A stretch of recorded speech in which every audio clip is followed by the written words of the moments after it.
Hello বন্ধুরা, তো আজকে আমরা চলে এসেছি দিদির ঘরে। তো আজকেই এসেছি কারণ আজকে ওর ছেলের ফার্স্ট বার্থডে।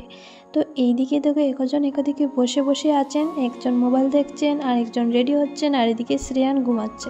তো ঘুমাচ্ছে বলতে ও উঠে গেছে, তো আমি ওকে নিয়ে নিলাম, না হলে কান্না শুরু করবে। আর এদিকে ওর মেশো এইদিকে রেডি হচ্ছে, আর তারপর তো শ্রেয়ানকে ওর মা চুলটা বেঁধে দিচ্ছে। ও তো খুব খুশি। আর এদিকে শ্রেয়ানের বাবা শ্রেয়ানের দুধ এইসব কিছু বেগে ঢুকাচ্ছেন। তো বার্থডেটা ওদের ঘরে হবে না, হবে ওটা একটা রিসোর্টে। তো চলো এদিকে আমরা সবাই আস্তে আস্তে রেডি হয়ে যাচ্ছে। ও তো খুব খুশি, এদিকে ও রেডি হচ্ছে আর এদিকে ও আমার সঙ্গে একটু একটু খেলা করছে। এদিকে খেলা না করলে ও চুলটা বাঁধতে দিচ্ছে না, তাই জন্য। এটা ওর প্রথম জন্মদিন, সবাই ওকে অনেক অনেক শুভেচ্ছা জানাবে। তো এদিকে দু বোন রেডি হয়ে একটু কায়দা মারছি, তারপর সময় হলো বেরোবার। তো এইদিকে বেজে যাচ্ছে 7টা, তাই জন্য আমরা আস্তে আস্তে করে ঘর থেকে বেরিয়ে যাচ্ছি। তো বোনের দেওরও আগেই চলে গেছে, কারণ ওখানে গিয়ে সাজানো হচ্ছে সেই জন্য। আর আমরা যাব বাইকে করে।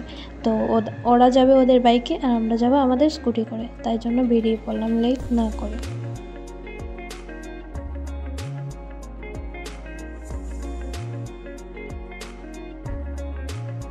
তো ওরা বেরোনোর পর এইদিকে আমিও বেরিয়ে পড়লাম, আর সবের লাস্ট জিজু একসঙ্গে ঘরটা লক করে তারপর বেরোচ্ছেন।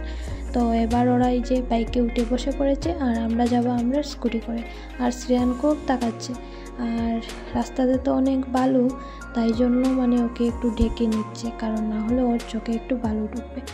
তো গল্প করতে করতে আমরা এসেও পড়লাম যেখানে আমাদের পাইতে হবে সাগরিকা, সেইখানে। তো এইখানে এসে আমরা ওদেরই অপেক্ষা করছি। তো ওরা আসছে না দেখে আমরা একটু ভিডিও নিয়ে নিলাম সেখানে।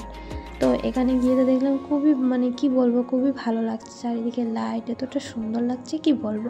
তো আমার তো সবথেকে বেশি দিনের বেলাটাই ভালো লাগে রাত্রিবেলা থেকে। রাত্রের তো একটা ভালো লাগা আর দিনের বেলার কিন্তু একটা আলাদা ভালো লাগা। তো এইদিকে এই যে এবার আমরা যাচ্ছি, আর ওরা কোথায় ডেকোরেশন করছে সেটা জানি না, তো গেলে পরে দেখবো কীরকম ডেকোরেশন হলো। তো আমরা যখন গেলাম গিয়ে দেখলাম ওরা কিছুই ডেকোরেশন করেনি, আমাদের একটু অপেক্ষা করছে। আর ওরা জাস্ট বেলুনগুলো ফুলিয়ে ফুলিয়ে রেখেছে। তো আমরাও গেলাম, তাড়াতাড়ি যাওয়ায় ভালোই হয়েছে, ওদেরও একটু হাতে হাতে হেল্প করে দিলাম। আর এই যে এদিকে গিয়েও আমরা যে যার নিজের নিজের কাজে কর্মে লেগে পড়েছি, কারণ সবাই মিলে কাজ না করলে তো হবে না, কাজটা শেষ হবে না। এদিকে অনেকজন মানুষজনও আসবেন এখানে, তাই জন্য সবাই কাজ করছে। আর ওর মেশো ওকে রাখছে, তো ও আর ওর মেশো এদিকে হাঁটাহুটি করছে, আর অনেকটা গরমও লাগছিল। আর এইদিকে এই যে একটু ভাবলাম তোমাদের ভিউটা দেখিয়ে দিই কীরকম, জাস্ট দারুণ। চারিদিকটা দেখতে তো ভালো লাগছে কি বলবো। তো চলো তোমরাও একটু দেখো।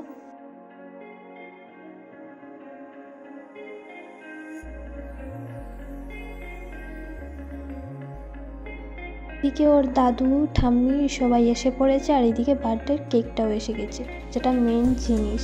তো ওরা গিয়ে কেকটা নিয়ে এসেছে, আর এইদিকে আমাদের ফ্রেন্ডরাও চলে এসেছে। তো কেকটা খুলে চেক করা হচ্ছে যে কেকটাকে কোনো প্রবলেম আছে কি না, কারণ অনেকটা জায়গা আনা হয়েছে। তো তারপর খুলে দেখা হলো যে না, কেকটা একদম যেরকম ওরা অর্ডার করেছে ঠিক সেইভাবে ওরা করে দিয়েছে, আর আনার সময় একদম নষ্ট হয়নি। তারপর এইখানে সবাই মিলে একটু হাতে হাতে কেকটাকে একটু সেটিং করছে। সেটিং না করলে তো হবে না, তাই জন্য এখানে একটু সেটিং করা হচ্ছে। তো এবার পালা হলো কেক কাটিংয়ের। তো ওরা ফ্যামিলি, এই যে এদের একটা ছোট্ট ফ্যামিলি, তো ফ্যামিলির সবাই মিলে কেক কাটিং করলো। তারপর এদিকে একটু ফটোশ্যুট না করলে তো হয় না। আর শ্রেয়ান এই ফায়ার ক্র্যাকারগুলো একটু ভয় পেয়ে যায়, মজাও পায় ভয়ও পেয়ে যায়, হাতে দিচ্ছে যে ওর মাথায় পড়লো কি না। তো অনেকটা ঢং করে আমাদের শ্রেয়ানটা। তো এইদিকে সবাইকে কেক দেওয়া হচ্ছে, আর তারপর চলে গেলাম খাওয়ার জন্য ভিতরে। তো যেখানে গিয়ে অনেকক্ষণ অপেক্ষা করলাম, কারণ টেবিলগুলো খালি হচ্ছিল না, অনেকজন মানুষ ছিল। আর আমাদের বার্থডেতেও অনেকজন ছিল। তো এই যে ছোটো ছোটো টেবিলে হবে না, সেই জন্য আমরা ভাবছি যে ওই দিকে যে বড় টেবিলটা আছে সেইটা নেওয়ার জন্য। তো সেখানে এখনও মানুষজন খাচ্ছে। তারপর যখন মানুষ গেল আমরা টেবিলটা পেলাম। তো আমাদের যতজন ছিল সবাই একসঙ্গে আমরা বসে পড়েছি, ফ্রেন্ডস ফ্যামিলির যতজন ছিল সবাই মিলে। তো খাওয়ার মেনুতে ছিল ভেজ বিরিয়ানি, তারপর নান, আর ছিল আলুর দম। কারণ এদিন ছিল আমাদের নিরামিষ, তাই জন্য একদম সিম্পলভাবে রাখা হয়েছে। আর সত্যি খাবারটাও কিন্তু একদম দারুণ ছিল, দারুণ। তো এখানে বসেও চলছিল কিন্তু ফটোশ্যুট। তারপর আমি ভাবলাম না, অনেকটা খিদেও পাচ্ছে, তো আমি খাওয়াটা শুরু করে দিই। তো আমি আর অপেক্ষা করলাম না, আর ঠান্ডা খেতে তো আর আরাম লাগে না, তাই গরম গরম থাকতে খেয়ে নিচ্ছি। এই যে দুজনকে দেখতে পাচ্ছেন, আমার হাজব্যান্ড আর আমার বোনের হাজব্যান্ড, মানে জিজু আর ও। তো এরা খেয়েছে সবের লাস্টে। তো আমরা দুজন মিলে ওদের জন্য অপেক্ষা করছি, কারণ ওরা একা একা খাচ্ছে, কীরকম লাগছে না। তো পরে ভাবলাম চলো ওরা খাক, আমরা গিয়ে হাতটা ধুয়ে নিই। তো ওরাই বলছে যে তোমরা চলে যাও, আমরা খাবো, তো তোমরা গিয়ে হাতটা ধুয়ে নাও। তো আমি আর আমার বোন চলে গেছি হাতটা ধোয়ার জন্য। তো এখানে হাতটা ধুয়ে একটু ড্রাইও করে নিলাম। তো সেখান থেকে বেরিয়ে এই যে একটু সোনাকে নিয়ে নিলাম, কারণ ওরা খাচ্ছে আর বাকি সবাই চলে গেছে, কারণ আমরাই শুধু রয়েছি। আর অনেকটা রাত্রিবেলাও হয়ে গেছে, এখানে কেউ নেই, কারণ সবাই চলে গেছে। আর আমরাও আমাদের জিনিসপত্র সব কিছু নিয়ে বেরিয়ে পড়লাম, আর অনেকটা মজাও হলো।